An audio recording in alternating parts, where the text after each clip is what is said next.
자, 이제 오늘 말씀드리는 두 번째 꼭지, 두 번째 주제입니다. 2017년 그해 카이에서 벌어진 일을 말씀드리고자 합니다. 저게 우리 강 사장님하고도 관계가 있어서 그래요. 이번에 새로 사장이 되신 분하고도. 자, 우리가 2017년 가을에 우리는 탄핵 음모에 격렬하게 저항하고 있었죠. 그런데 그때 윤석열 지금 대통령이 이 카이랑 악연이 있어요. 그때 서울중앙지검장으로 이제 발탁이 돼서 1호 사건이 카이 수사 사건이에요. 1호가. 그래서 하성용 카이 사장님을 구속 수사했습니다. 하성용 사장의 저 오른쪽 사진입니다. 그게 2017년 10월인데요. 이 양반은 엔지니어 출신이에요. 대우항공인가에서부터 해서 쭉 카이까지 오신 분이에요. 그리고 카이에 임원을 하고 사장을 할 때 카이의 부채율을 낮추고 카이의 체질을 굉장히 강화시킨 분이에요. 그래서 그 공이 높아요. 카이에서 그냥 뼈가 굵은 분이에요. 카이 전신인 회사. 그 다음에 카이에서 뼈가 굵은 분이에요. 청춘부터. 그리고 이제 부사장님이 누구냐면 김인식 부사장님인데 이분은 그 아주 신방이 높고요. 이분이 그 FA50, T50을 그 신발이 사라지도록 뛰어다니면서 동남아에 팔고 이라크에 파신 분이에요. 이분이 해외 영업 담당이에요. 그런데 하성용 사장의 여러 가지 죄 중에 뭐 분식을 했다, 뭐 장부를 분식해서 주주를 속였다, 쭉 나와 있다. 심지어는 무슨 청탁을 받고 금품을 받고 사람을 취업을 시켜줬다. 이제 대관 업무를 하고 그러니까 예를 들어서 국방부 뭐 이런 사람하고 청와대 누가 누구 하나 말이야 우리 요번에 말이지 그 모 대학에 저 경영대 요번에 나온 애가 있는데 우리 집안에 똘똘해 한번 좀 써줘. 이런 게 오면 거절을 못 한다고요. 대관이니까. 그런 것들이 이제 박근혜 대통령 탄핵 이후 또 윤석열 정부 이후에 이제는 서로 칼날을 겨누고 있기 때문에 못하지만 옛날에 저런 게 먹혔다고요, 저게. 심지어는 조선일보 주필 송영희가 대우조선에서 그 법정관리 대우조선에서 그거 바꿔서 유람선 타고 지중해를 헤매고 다녔잖아요. 요새 같으면 골로 가죠. 요새 같으면 골로 가요. 그런데 저 하사장님이 작년인가 1심이 대부분 무죄예요. 유죄 떨어진 게 뭐냐면 그러니까 분식 회계한 것도 없고 금품을 수수할 목적으로 부정 채용을 한 적도 없고 회사를 위해서 고려해서 한 거지 금품 수수가 목적이 아니다. 그러니까 대가성이 아니죠. 단지 하나 상품권 1억 8천만 원 중에 일부를 썼어요. 자 보세요. 저 사람이 봉직한 기간이 얼마입니까? 봉직한 기간이 한 해 동안 쓴 게 아니라고요. 그 전에 상무할 때, 그 전에 전무할 때, 그 전에 부사장 할 때. 그러면 한 해 평균 한 2천만 원 정도, 1,500만 원. 저게 무슨 돈이냐면 저걸 모아놓으니까 1억 8천 같이 보이죠. 한 해 2천이요. 저게 뭐냐면요. 회사에서 비자금을 쓸 때 저수법을 쓰는 경우가 있어요. 상품권을 사서 깡을 해요. 그럼 90% 현금이 생기잖아. 롯데 상품권을 사서 상품권은 다 10만 원짜리 줄줄이 나눴습니다 라고 하고 그럼 이제 상품권 1억 8천만 원치를 사면 깡을 하고 나면 1억 6천이 생긴다고. 그걸 만약에 5년으로 나눴으면 3천만 원 꼴이고요. 10년으로 나눴으면 한 해에 1,600만 원 꼴이에요. 저거 뭐에 쓰냐. 제가 김인식 부사장님 자사를 보면서 김 부사장님이 데리고 온 해외 바이어 접대라고 그렇게 짐작이 가요. 좀 지저분한 얘기 하겠습니다. 제가 베트남에서 온 저보다 그 당시 나이로 60이 넘은 사람을 접대를 했는데 그냥 이 차를 안 가려고 하니까 나가 있으라 그러고 현장에서 하더라고. 60이 넘은 용감이. 제가 그 다음에 베트남이랑 비즈니스 할 생각을 안 했어요. 그때 선입견이 하도 나쁘게 베껴서 자기가 젊었을 때 베트콩 했다 그러고 그러더니 무슨 발정난 숙회도 아니고 늙은 숙회도 아니고 그게 뭡니까 그게. 그런데 저런 쪽에서 일을 하다 보면 다 상대방이 다 그런 그 관이거나 뭐 이런 그런 데서 이렇게 그러기 때문에 좀 뭐랄까 매너가 지저분한 사람들이 가끔 있어요. 인생에 갑질만 하고 살아서. 그런 거 다 받아줘야 된다고. 여기까지 구역질이 나도. 그걸 김인식 부사장이 하셨을 거라고. 그걸 개인 돈으로 할 수가 없잖아. 그럼 평소에 자기가 모시는 상사인 허성용 부사장, 허성용 사장님께 이번에 어디서 와가지고 갔는데 그냥 자꾸 2차 간다 그래가지고 제가 어떻게 해서 좀 가격 좀 줄여서 한 100만 원 썼습니다. 어떻게 좀 안 될까요? 그러면 그럼 내가 추석 때 한번 좀 만들어 볼게. 그런 돈이라고 저게. 근데 그걸 가지고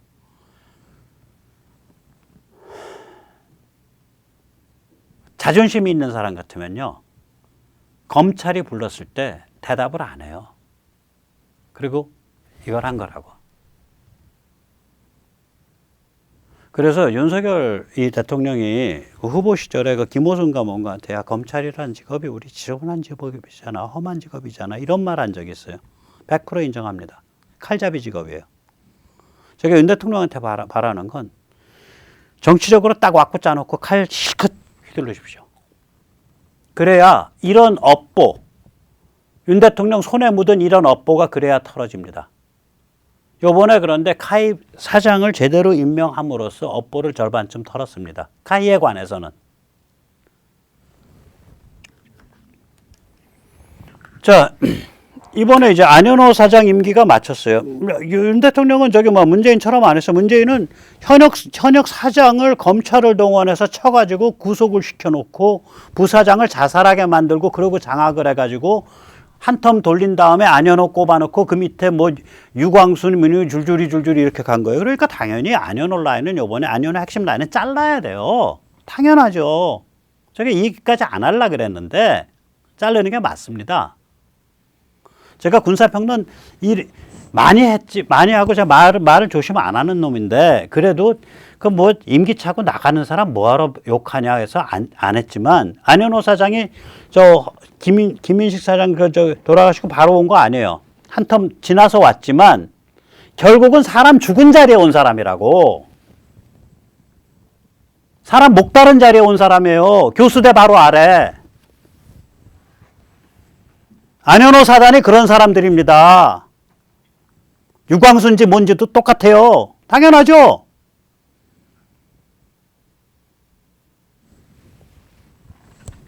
사람 목 다른 자리 바로 그 자리에 앉은 사람들 아니에요. 요번에 윤석열 대통령은 그러지 않았어요. 그건 좋아, 저도. 그래서 안현호 점잖게 임기 마쳤어요. 임기 맞추기 전에 영국까지 가서 자기가 뭔다 된 척하면 나 그때 보면서 웃기더라고. 아니 다음번에 큰 애를 보내야지 지가 마이크 잡고 떠들어. 내가 얼굴이 메기같이 생긴 사람들 별로 싫어하지 않는데 요번에 아주 그냥 열이 받더라고. 쟤는 뭔데 지가 떠드냐? 조금 이따 그만두래가. 안사님 기분 나빠하지 마세요. 아마 당신 나보다 아래일 거야. 그리고 신임 강구영 사장을 임명했고 강구영 사장이 곧바로 5명을 해고를 했죠. 강구영 사장은 전 공군 참모차장입니다. 이 양반을 나올 때 육군 군사지원본부장 이런데 아닙니다. 그거는요. 찬물 뒤집어 쓴 다음에 예우상 잠시 갔다가 그만둔 자리예요. 마지막 자리예요. 1년짜리. 이 양반이 공군사관학교 수석 입학자고요. 영국 왕립비행 시범학교 출신이고요. 공군에서 비행기를 잘 모니까 거기를 보내준 거예요. 우리나라 최초의 시험비행 조종사예요. 요새 시험비행하고 있는 누구지? 안머라는 시험비행사에 나오잖아요. 그런 자리예요, 이 사람이. 그래서 우리나라 프로펠러 비행기 KT-1 제일 먼저 몬 사람이 누구냐? 강구영이에요. 어디서 몰았냐? 당연히 카이에 가서 붙어 앉아 있으면서 몰았지. 그 다음에 FA-50, T-50 제일 먼저 모른 사람이 누구냐? 강구영이에요. 어디 가서 몰았냐? 카이에 가서 붙어 앉아서 몰았지. 그래가지고 이제 나이살 먹어서도 장군 시절에도 가끔 지휘비행을 저렇게 했어요. 저거 보면 얼굴이 좀 사갔잖아. 이제 아재도 한참 지났지. 저 장군 시절이요. 최차규 총장과 콤비였습니다. 박근혜 정부 때. 김관진 장관이 병풍을 섰고요. 이 최강 이 콤비가 쌍발 고급 기종으로 개발해야 한다고 관철시켰습니다. 그러니까 당시에는 주류는 FA50이 로키드 마틴하고 같이 개발한 거니까 FA50보다 조금 더 고급진 걸로 해서 그냥 점잖게 단발해서 끝내자. 뭐 우리가 크게 자주 있겠냐. 이게 주류였었어요. 그런데 최강 ADD가 최강하고 최차규 총장, 강구영 공군 참모 차장, 그 다음에 ADD 국방 브레인들 여기가 최강 ADD가 나서가지고 죽이 되든 마비 됐든 일단 크게 질러야 멀리 보고 던져야 거길 가든가 말든가 가능성이 있다. 그래서 쌍발 고급 기종으로 미룬 거예요, 그때. 그때 만약에 최강 ADD가 이걸 관철을 못 시켰으면 저게 2014년, 15년 일인데 관철을 못 시켰으면 지금 KF-21은 없습니다. 그냥 FA-50 업그레이드 버전이 있습니다. 조금 더 크고 좋은 엔진 쓰고. 좋다는 게 뭐 F-414 엔진. 그러니까 이제 그렇고 우리가 그리펜을 잡았습니다. 우리가 라파를 잡을 수 있습니다. 뭐 이럴 정도의 라파라는 좀 못 미치네요. 유로 타이프는 좀 많이 못 미치지만 다행스럽게도 유로 타이프는 지금 생산을 안 하고 있네요. 뭐 이런 정도의 물건이 나왔을 거예요.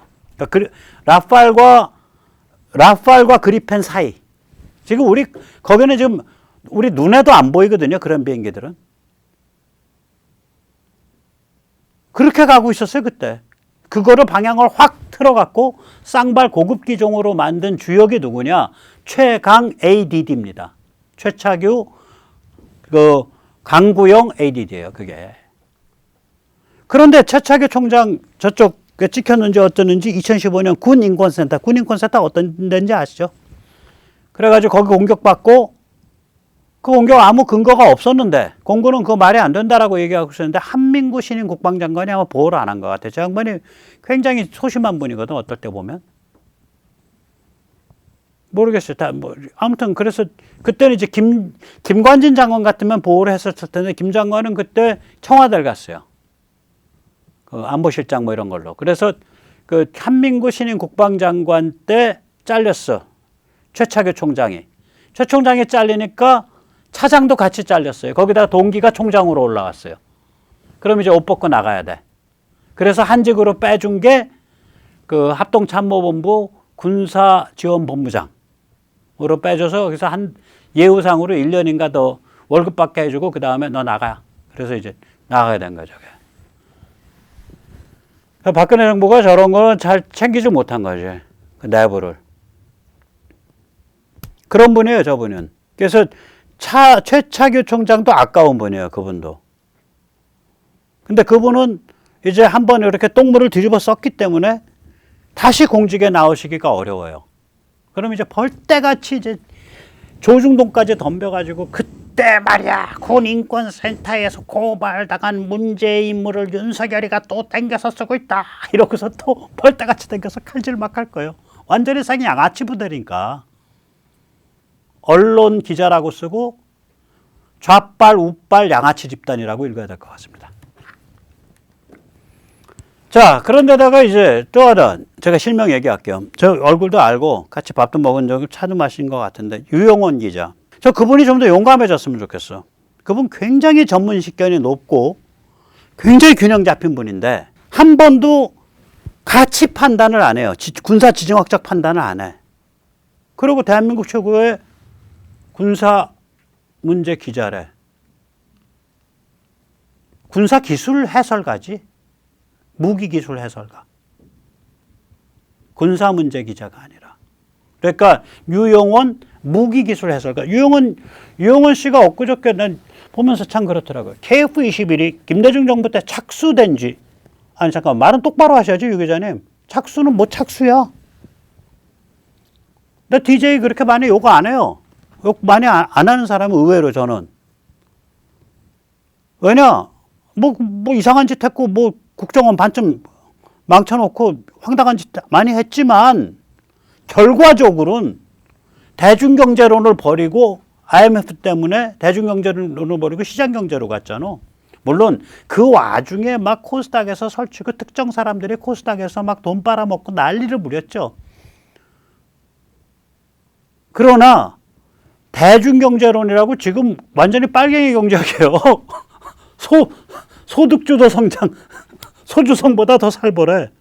그거 버리고 시장경제 가는 바람에 경제가 살아났고, 그 다음에 또 그 사람이 뭔가 이렇게 상징 연출을 잘하니까 그러려고 그런지 무슨 IT 어쩌고 저쩌고 해서 물꼬를 그렇게 텄는데 그게 결과적으로 대한민국이 IT 강국이 되는데 물꼬를 열어 제꼈고, 그러나 전교조 합법화 시켰고, 뭐 국정원 절반쯤 박살냈고, 친북 풍조 만들었고, 특정 지역을 완전히 정치적으로 제가 보기에는 무슨 정치적으로 완전히 단일 집단화 시켜버렸잖아요. 90 몇 프로 지지율. 무서운 거거든. 그런 거는 엄청 잘못했지만 다른 게 있단 말이에요. 또 그 사람이. 그래서 제가 김대중 특별히 욕 안 하지만 김대중을 욕하려고 해서 하는 게 아니라, 아니 김대중 때 이게 착수를 못했거든요. 유 기자님. 국방TV에 나와서 김대중 때 말로 선언했지. 그러고 나서 9년 동안 타당성이 없다라고 계속 결론이 나왔어요. 그게. 타당성이 있다라는 거를 간신히 만들어냈어요. 누군가 무슨 작업을 한 것 같아. MB 때. 보통 이게 국방부랑 관계된 그 연구기관은 키다가 이런 타당성이 있냐 없냐를 하는데, 건국대에서 타당성 조사를 해서 타당성이 있다라고 결론을 내줬어요. 그때. 그 타당성이 있으니까 이제 사업을 가지고 만지작 해야 돼. 이제 2010년경부터. 그런데 아까 말씀드린 대로 단발 소박파하고 단발 미들급, 쌍발 하이파가 싸운 거예요. 노선이. 미들 노선하고 쌍발 하이 노선이 싸운 거예요. 단발 로우급이지 사실은. 로우 노선하고 쌍발 하이 노선이 싸운 거예요. 하이급 비행기 만들자. 유의미한 싸움이죠. 그래서 4년이 가요. 그리고 아까 말씀드렸듯이 최강 ADD, 그러니까 최차규, 아까 우리 이번에 이제 최차규 강구형 ADD, 여기가 딱 단골을 맺고 쌍발 하이급으로 미룬 거예요. 이런 얘기가 잘 밖으로 안 나오는 이유가 워낙 전문적 업계의 사람이라, 업계의 분들이라 밖에 나와서 떠들질 않아요. 이런 얘기를. 저는 어떻게 취재를 해서 알게 됐어요. 아주 정통한 그 취재원을 통해서. 그 당시에 얽혀있던 얘기들을. 그래서 이제 그러면은 그대로 해서 바로 가냐? 못 갔어요. 쌍발 하이급 가야 되는데, 자, 비행기 동체랑 엔진은 잘 해서 할 것 같아. 레이더 어떻게 할래? 그 다음에 IRST, 적외선, EO, 그러니까 전자광학, 그 다음에 재밍, 전자전, 이거 어떻게 할래?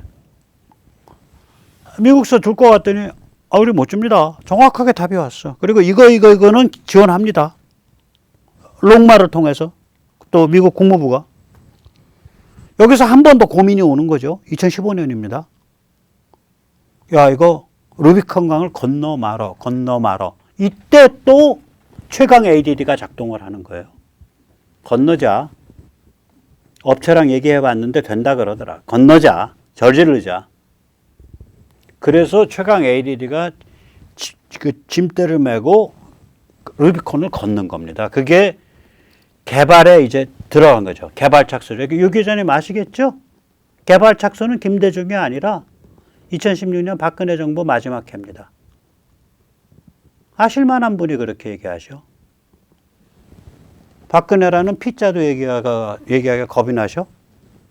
그럼 연도로 얘기하셔. 저는 유 기자님이랑 뭐 인사도 한 적도 있고, 굉장히 오래전에 한 15년. 굉장히 디센트한 분이야. 그런데 저랑 연배도 비슷할까 저부터 좀 아래거나. 그 연배가 됐으면 이제 질릴 때가 됐어요. 질릴 때가 됐다고. 시원하게. 질리지는 않더라도 말은 정확하게 해야죠. 2016년부터 개발에 착수해서 6년 만에 된 겁니다. 그 이전에 약 5년에 걸쳐 가지고 쌍발 하이파와 단발 로우파 사이에 심각한 투쟁이 있었고 그 투쟁 끝난 다음에도 미국과 또 미국 졸르다가 거절당하느라고 또 1년 시간 갔고 그리고 그 이전에는 또 타당성 없다라 그래서 9년의 시간이 갔습니다. 그렇게 하는 게 말이 맞죠? 자, 그런 의미에서 보면 강구영 사장은 요번에 KF21 프로젝트의 4분의 1쯤 저작권이 있어요.